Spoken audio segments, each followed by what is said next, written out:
ರವಿಯವರೇ, ನಿಮ್ಮ ತಲೆಗಾಯ ಆಗಿದೆ, ನೀವು ಬ್ಯಾಂಡೇಜ್ ಹಾಕಿದಿರಿ. ಆ ಬ್ಯಾಂಡೇಜನ್ನು ಹಾಕೋದಕ್ಕೆ ಬೆಂಬಲವಾಗಿ ಆರ್ ಅಶೋಕ್ ಬಂದರು, ವಿಜೇಂದ್ರ ಬಂದರು, ಸುನಿಲ್ ಕುಮಾರ್ ಬಂದರು, ರವಿಕುಮಾರ್, ಯತ್ನಾಳ್, ಬೆಲ್ಲದ್ ಎಲ್ಲರೂ ಕೂಡ ಬಂದರು. ಅಂದರೆ ನಿಮ್ಗೆ ಆದ ಗಾಯವನ್ನು ಅವರೆಲ್ಲರೂ ಕೂಡ ನೋವಿನಲ್ಲಿ ನಿಮ್ಮ ಜೊತೆ ನಿಂತ್ಕೊಂಡ್ರು. ಪಾರ್ಟಿಯಲ್ಲಿ ಆಗುವಂಥ ಗಾಯಗಳಿಗೆ ಬ್ಯಾಂಡೇಜ್ ಹಾಕೋದಕ್ಕೆ ಇಷ್ಟೆಲ್ಲ ಸರಿಯಾಗಿ ಸೇರೋದೇ ಇಲ್ವಲ್ಲ, ಯಾಕೆ ಅದು? ಒಂದು ನಿಮಿಷ. ನಿಮ್ಮ ಈ ಬಂಧನ, ನಿಮ್ಮನ್ನು ಅಲ್ಲಿ ಕರ್ಕೊಂಡು ಹೋಗಿದ್ದು, ಅದೆಲ್ಲ ನೆಪದಲ್ಲಿ ಒಂದು ರೀತಿ BJP ಬಣಗಳು ಒಂದಾದಂಗೆ ಕಾಣಿಸ್ತಾ ಇದ್ದಾವೆ. ಎಲ್ಲರೂ ಒಟ್ಟಿಗೆ ಬಂದರು ಸಿ ಟಿ ರವಿ ಅವರೇ. ಒಂದು ನನ್ನ ಶಬ್ದಗಳಲ್ಲಿ ಕೃತಜ್ಞತೆ ಸಲ್ಲಿಸಿದರೆ ಕಡಿಮೆ ಆಗುತ್ತೆ. ನಮ್ಮ ಪಕ್ಷದ ಕಾರ್ಯಕರ್ತರು, ನಮ್ಮ ಪಾರ್ಟಿ ನಾಯಕರು, ಕೇಂದ್ರದ ನಾಯಕರುಗಳು ಎಲ್ಲರೂ ವಿಶ್ವಾಸ ತುಂಬಿದರು, ಪ್ರತ್ಯಕ್ಷವಾಗಿ ನಿಂತರು. ಅಶೋಕ್ ಅವರು, ಚಲವಾದಿ ನಾರಾಯಣ ಸ್ವಾಮಿ ಅವ್ರದ್ದು ಟಿಕೆಟ್ ಬುಕ್ ಆಗಿತ್ತು. ಅಲ್ಲಿಂದ ಏರ್ಪೋರ್ಟಿಂದ ವಾಪಸ್ ಹೊರಬಂದರು. ವಿಜೇಂದ್ರ ಅವರು ಹೊರಗಡೆ ಎಲ್ಲ ಚಾಮರಾಜನಗರಕ್ಕೆ ಹೋಗಿದ್ದರು. ರಾತ್ರೋರಾತ್ರಿ ಬೆಂಗಳೂರಿಗೆ ಬಂದು ಬೆಳಗಿನ ಫಸ್ಟ್ ಫ್ಲೈಟ್ನಲ್ಲೇ ಬೆಳಗಾವಿಗೆ ಬಂದು ಇಳಿದ್ರು. ಯತ್ನಾಳ್ರದ್ದು ಸುಪ್ರೀಂ ಕೋರ್ಟ್ ಕೇಸ್ ಇತ್ತು. ಅಲ್ಲಿಗೆ ಹೋಗ್ತಿದ್ದವ್ರು ಅರ್ಧ ದಾರಿಗೆ ಹೋದವರು ವಾಪಸ್ ಬಂದು ಕೂತ್ಕೊಂಡ್ರು. ಅರವಿಂದ್ ಬೆಲ್ಲದ್ದು ನನ್ನ ಹಿಂಗೆ ಕರ್ನಾಪುರಕ್ಕೆ ಕರ್ಕೊಂಡು ಹೋಗಿದ್ದಾರೆ ಅಂತಿದ್ದಂಗೆ ತಕ್ಷಣ ಕೊಡು ಬಂದರು. ಹೀಗೆ ಎಲ್ಲರೂ ಅಭಯ್ ಪಾಟೀಲಿಂದ ಅವ್ರದ್ದು ಅಂತ ಹೆಸರು ಹೇಳೋದು ಅಂತಿಲ್ಲ, ಎಲ್ಲರೂ ಬಂದು ನಿಂತ್ಕೊಂಡ್ರು. ಕೇಶವ ಪ್ರಸಾದ್ ನನ್ನ ಬೆನ್ನು ಹತ್ತಿ ನನ್ನ ಎಲ್ಲೆಲ್ಲಿ ಕರ್ಕೊಂಡು ಹೋಗ್ತಾರೋ ಅಲ್ಲಿ ಹಿಂದ್ಗಡೆ ಬಂದರು. ನಮ್ಮ ರವಿಕುಮಾರು ಎಲ್ಲರೂ ಜೊತೆಗಿದ್ದಾರೆ. ಅವರಿವರು ಅಂತಲ್ಲ, ನೀವು ಮಾಧ್ಯಮ ಸ್ನೇಹಿತರು ಕೂಡ ನೀವು ಯೋಚನೆ ಮಾಡಿ. ನೀವೇನಾದ್ರು ಬರದೇ ಇದ್ದಿದ್ರೆ ಫಸ್ಟ್ ಆಫ್ ಆಲ್ ನನ್ನನ್ನು ಈ ಥರ ನಿಗೂಢ ಸ್ಥಳಗಳಿಗೆ ಯಾಕೆ ಕರ್ಕೊಂಡೋದ್ರು? ನೀವು ಬರದೇ ಇದ್ದಿದ್ದರೆ ಏನಾದರೂ ಸಂಚು ನಡೆದಿತ್ತಾ? ಸಂಚು ನಡೆದಿದ್ದರೆ ನನ್ನ ಇಂಥ ಸ್ಥಳ ಜಲ್ಲಿಕೃಷಿಯರಿಗೆ ಯಾಕೆ ಕರ್ಕೊಂಡು ಹೋಗಬೇಕು? ಕಬ್ಬಿನ ಗದ್ದೆ ಒಳಗೆ ಯಾಕೆ ಕರ್ಕೊಂಡು ಹೋಗಬೇಕು? ನನ್ನ ಕಬ್ಬಿನ ಗದ್ದೆ ಒಳಗೆ ಬಚ್ಚಿಡಬೇಕು ಅಂತ ಮಾಡಿದ್ರಾ? ಏನು ಸಂಚಿತ್ತು ಅವರಿಗೆ? ಬಣಗಳು ಒಂದಾದಂಗೆ ಆಯಿತು, ಅಂದರೆ ಒಂದಾದಂಗೆ ಕಾಣಿಸ್ತಾ ಇದೆ. ರಾಷ್ಟ್ರೀಯ ಹಿತಾಸಕ್ತಿ ಪ್ರಶ್ನೆ ಬಂದಾಗ ನಮ್ಮ ಪಾರ್ಟಿನಲ್ಲಿ ಎಲ್ಲರೂ ಒಂದಾಗಿ ನಿಂತಿದ್ದೀವಿ.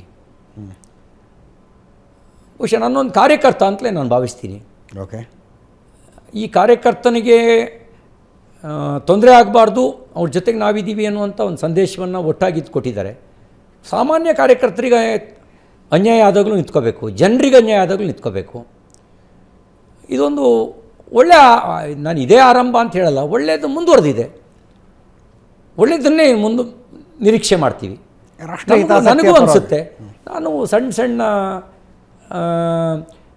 ತನದಿಂದ, ಸಣ್ಣ ಆಸೆಯಿಂದ ದೂರ ಬರಬೇಕು. ನಮ್ಮನ್ನು ನಾವು ವೈಚಾರಿಕವಾಗಿ ಎತ್ತರಿಸ್ಕೋಬೇಕು, ಸ್ವಾರ್ಥನ ಮೀರಿ ಆಲೋಚನೆ ಮಾಡಬೇಕು ಅಂತ ಅನ್ನೋದು ನನಗೊಂದು ಸಿಕ್ಕಿದಂಥ ಒಂದು ಪ್ರೇರಣೆ ಇವರೆಲ್ಲರ ಕಾರಣದಿಂದ. ನಾನು ಆ ಕ್ಷಣಕ್ಕೆ ಯೋಚನೆ ಮಾಡಿದೆ. ಸ್ವಾಭಾವಿಕವಾಗಿ ಕೆಲವೊಮ್ಮೆ ಸ್ವಾರ್ಥದಿಂದ ಆಲೋಚನೆ ಮಾಡೋ ನಮ್ಮ ಮನಸ್ಸನ್ನು ನಿಯಂತ್ರಿಸಿ ಇದನ್ನು ಮೀರಿ ನಿಂತ್ಕೋಬೇಕು ಅಂಥೇಳಿ. ನೀವು ಪ್ರಶ್ನೆ ಕೇಳೋದಕ್ಕೆ ನನ್ನ ಅನೇಕ ಸಹೋದ್ಯೋಗಿಗಳಿದ್ದಾರೆ. ಎಸ್ ಮಾರುತೇಶ್ ಸರ್, ಎರಡು ಪ್ರಮುಖವಾಗಿರುವಂಥದ್ದು, ನೀವು ರಾಹುಲ್ ಗಾಂಧಿಯವರನ್ನು ಡ್ರಗ್ ಅಡಿಕ್ಟ್ ಅಂತ ಕರೆದ್ರಿ, ಹಾಗಾಗಿ ನಾನು ಕೊಲೆಗಾರ ಅಂತ ಪದ ಬಳಸಿದೆ ಅಂತೇಳಿ ಲಕ್ಷ್ಮೀ ಹೆಬ್ಬಾಳ್ಕರ್ ಅವರು ಹೇಳ್ತಾರೆ. ನೀವು ಆ ರೀತಿ ರಾಹುಲ್ ಗಾಂಧಿಯವ್ರನ್ನ ಡ್ರಗ್ ಅಡಿಕ್ಟ್ ಅಂತ ಕರೆದ್ರ ಅನ್ನೋದು ಒಂದು ಪ್ರಶ್ನೆ. ಇನ್ನೊಂದು, DK ಶಿವಕುಮಾರ್ ಈ ಘಟನೆ ಎಲ್ಲ ಆದಮೇಲೆ ಒಂದು ಮಾತು ಹೇಳಿದರು, ಲಕ್ಷ್ಮೀ ಹೆಬ್ಬಾಳ್ ಅವರ ಕ್ಷೇತ್ರ, ಅದರಲ್ಲಿ CT ರವಿ ಅವ್ರನ್ನ ಬಿಟ್ಟಿದ್ದೇ ಪುಣ್ಯ ಅನ್ನುವಂಥ ಮಾತನ್ನು ಹೇಳಿದರು. DK ಶಿವಕುಮಾರ್ ಅವರ ಹೇಳಿಕೆನ ತಾವು ಹೇಗೆ ಸ್ವೀಕಾರ ಮಾಡ್ತೀರಿ?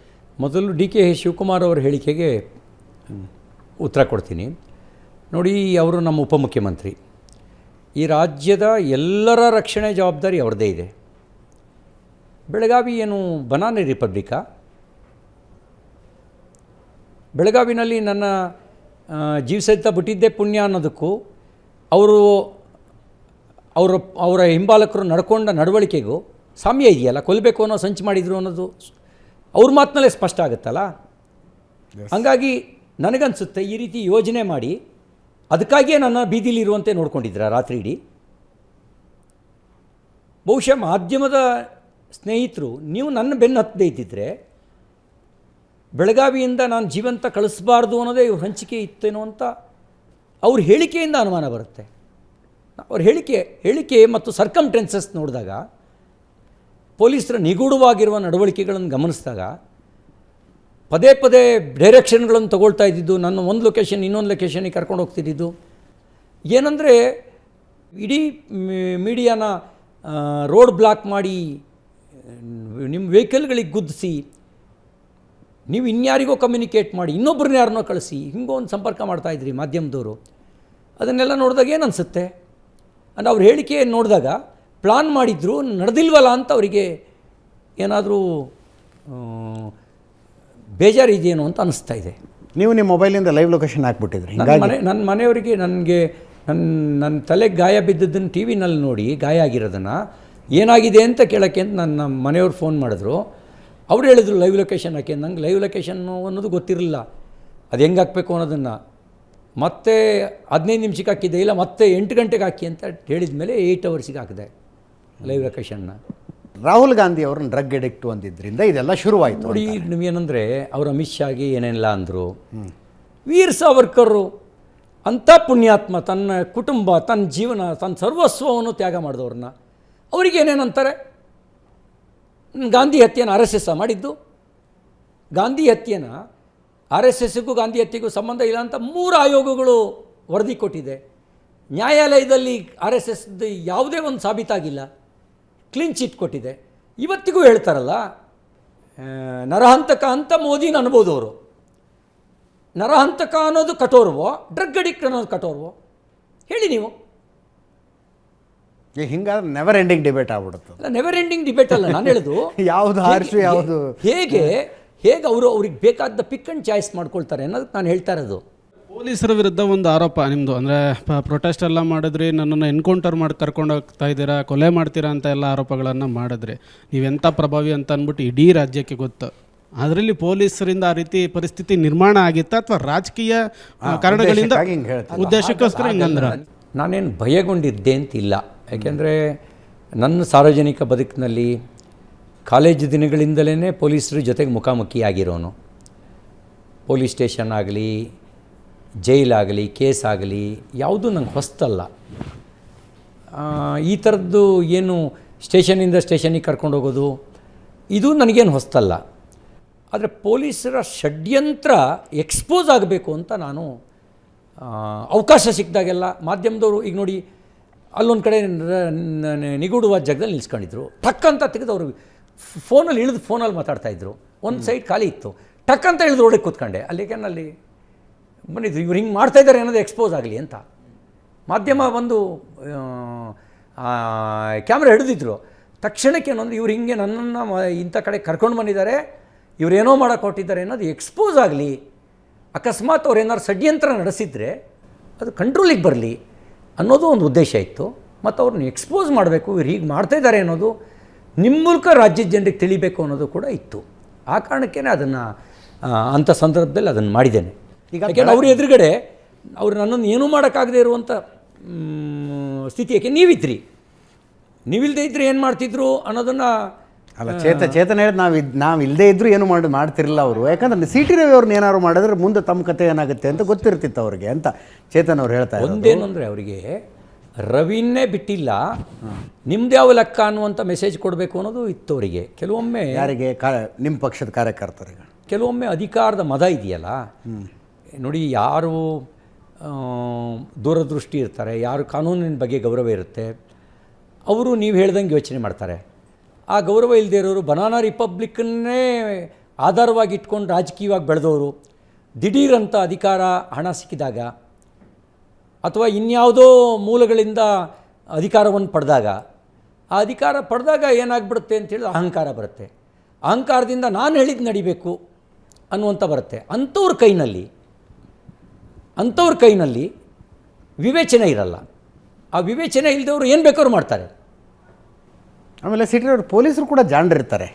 ಇವತ್ತು ಈ ಸರ್ಕಾರ, ನಾಳೆ ಇನ್ನೊಂದು ಸರ್ಕಾರ, ಮತ್ತು ಸಮ್ಮಿಶ್ರ ಸರ್ಕಾರ ಬರ್ಬೋದು, ಯಾವಾಗಿದ್ದರೂ ನಮ್ಮದು ಇದೇ ಡ್ಯೂಟಿ ಅನ್ನೋದರ ಪರಿಕಲ್ಪನೆ ಅವ್ರಿಗಿರುತ್ತೆ.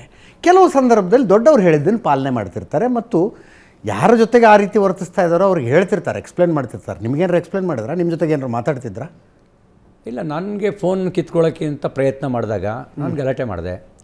ನನ್ನ ಅರೆಸ್ಟ್ ಮಾಡಿದ್ದೀರಾ ಫಸ್ಟ್ ತೋರಿಸಿ, ಆಮೇಲೆ ಪಂಚನಾಮೆ ಮಾಡಿ, ಏನೇನಿದೆ ಅಂತ ತೊಗೊಂಡು ಸೀಸ್ ಮಾಡಿ ಸೀಲ್ ಹಾಕಿ ಕೊಡಿ. ನೀವು ನನಗೆ ನನ್ನನ್ನು ಯಾಕೆ ಕರ್ಕೊಂಡು ಬಂದಿದ್ದೀರಿ, ಯಾಕೆ ಹಿಂಗೆ ನೀನು ಕಿತ್ಕೋತೀಯ ಫೋನ್, ಹುಷಾರು ಅಂತೇಳಿ ಹೇಳಿ ಇದು ಮಾಡ್ತಿದ್ದಾಗ ಫೋನ್ ಡೈರೆಕ್ಷನ್ ಬರ್ತಿತ್ತು ಅವರಿಗೆ. ಓಕೆ, ಇನ್ನೂ ತೊಗೊಂಡಿಲ್ವಾ ಅಂತ. ನನ್ನ ಹೆಸರಿನಲ್ಲಿ ನನ್ನ ಕಾರ್ಯಾಲಯದಿಂದ ಟ್ವೀಟ್ ಆಗ್ತಿತ್ತಲ್ಲ, ಅದು ನೀವು ಮಾಧ್ಯಮದವ್ರು ಕಳಿಸಿದ ಮಾಹಿತಿ ಮೇಲೆ ಅವ್ರು ಟ್ವೀಟ್ ಮಾಡ್ತಿದ್ರು. ಅವರೇನು ಅನ್ಕೊಂಡ್ಬಿಟ್ಟಿದ್ದಾರೆ, ನಾನೇ ಟ್ವೀಟ್ ಮಾಡ್ತಾ ಇದ್ದೀನಿ ಅಂತ ಅನ್ಕೊಂಡ್ಬಿಟ್ಟಿದ್ದಾರೆ. ಅದು ಒಂದು ಕಾರಣ ಇತ್ತು ಅವರಿಗೆ. ಮತ್ತು ಲೈವ್ ಲೊಕೇಶನನ್ನು ಶೇರ್ ಮಾಡಿದ್ದೀನಿ, ಅದನ್ನು ಬಂದ್ ಮಾಡಿಬಿಟ್ರೆ ಮೊಬೈಲ್ನ ಅನ್ನೋದು ಒಂದು ಕಾರಣ ಇತ್ತು. ಎಲ್ಲಿ ಹೋಗ್ತಾನೆ ಎಲ್ಲಿ ಬರ್ತಾನೆ ಅಂತ ಗೊತ್ತಾ. ಇಷ್ಟೆಲ್ಲ ಯಾಕೆ ಅಂತ, ಇಷ್ಟೆಲ್ಲ ಷಡ್ಯಂತ್ರದ ಅವಶ್ಯಕತೆ ಇತ್ತಾ? ಹೀಗೆ ನೀವು ಯೋಚನೆ ಮಾಡಿದಾಗ ಇದನ್ನು ಮಾಡಿದ್ದಾರೆ ಅಂತ ಅಂದಾಗ ಇನ್ನೊಂದು ಹೆಜ್ಜೆ ಮುಂದೆ ಹೋದರೆ ಅಲ್ಲ, ಅದೆಲ್ಲ ಅರ್ಥ ಆಯ್ತು. ಈಗ ಇದೇ ರೀತಿ ಇನ್ಯಾವುದೋ ಕೇಸಲ್ಲಿ ನನ್ನನ್ನು ಕರ್ಕೊಂಡೋಗಿ ಕೂಡಿಸ್ಕೊಂಡ ಪೊಲೀಸರು ನನ್ನ ಎದುರು ಕೂತ್ಕೊಂಡು ಒಂದು ಕಾಫಿ ಕೊಟ್ಟು ಹೇಳಿದ್ರು, ಸರ್ ಇಂಥವ್ರು ಪ್ರೆಷರ್ನಿಂದ ಮಾಡ್ತಾಯಿದ್ವಿ, ದಯವಿಟ್ಟು ನನ್ನ ಮೇಲೆ ವೈಯಕ್ತಿಕ ಸಿಟ್ಟು ಇಟ್ಕೋಬೇಡಿ, ಇಂತಿಂಥವ್ರು ಪ್ರೆಷರ್ನಿಂದ ಮಾಡ್ತಾಯಿದ್ವಿ, ನಾವು ಅಸಹಾಯಕರು ಸರ್, ನಮ್ಮ ಪರಿಸ್ಥಿತಿ ನಿಮ್ಗೆ ಅರ್ಥ ಆಗುತ್ತೆ ಅಂತ ನನ್ನ ಹತ್ರ ಎಕ್ಸ್ಪ್ಲೇನ್ ಮಾಡ್ತಾಯಿದ್ರು. ನಿಮ್ಮ ಹತ್ರ ಏನಾದ್ರು ಆರಂಭದಲ್ಲಿ ದರ್ಪ ತೋರಿಸ್ತವರು, ಆಮೇಲೆ ನಾನು ನಿಮ್ಮನ್ನು ಇಲ್ಲಿಗೆ ಬಿಡೋದಿಲ್ಲ, ಹ್ಯೂಮನ್ ರೈಟ್ಸ್ ಕಮಿಷನಿಗೂ ಹಾಕ್ತೀನಿ, ಹಕ್ಕುಚ್ಯುತಿಗೂ ಹಾಕ್ತೀನಿ, ಕೇಸ್ನೂ ಹಾಕ್ತೀನಿ, ಹೋಮ್ ಮಿನಿಸ್ಟರ್ ಹತ್ರಕ್ಕೂ ಹೋಗ್ತೀನಿ ಅಂತಂದಾಗ, ಸರ್ ನಾವು ಟೂಲ್ ಸರ್, ಏನೋ ಒಂದು ಉದ್ಯೋಗಕ್ಕೆ ಹಾಕಿ ಬಟ್ಟೆ ಹಾಕೊಂಬಂದುಬಿಟ್ಟಿದ್ದೀವಿ ಸರ್, ನಿಮ್ಮ ಕಾಲು ಹಿಡಿತೀವಿ ಸರ್, ಕ್ಷಮಿಸ್ಬಿಡಿ ಸರ್ ಅನ್ನೋದನ್ನು ತೋರಿಸೋದಲ್ದಲೇ ನಾವೇನೋ ಭಾರಿ ನಿಮ್ಮ ಸೈದ್ಧಾಂತಿಕವಾದ ಭಕ್ತರು ಅನ್ನೋದರಿಂದ ಮೊದಲುಗೊಂಡು ನಿಮ್ಮ ಅಭಿಮಾನಿಗಳು ಅನ್ನೋದರಿಂದ ಹಿಡಿದು ಸತ್ಯನೂ ಇರ್ಬೋದು, ಮ್ಯಾನೇಜ್ಮೆಂಟು ಇರ್ಬೋದು ಅನ್ನೋದ್ರವರೆಗೂ ಮಾಡಿದ್ದಾರೆ.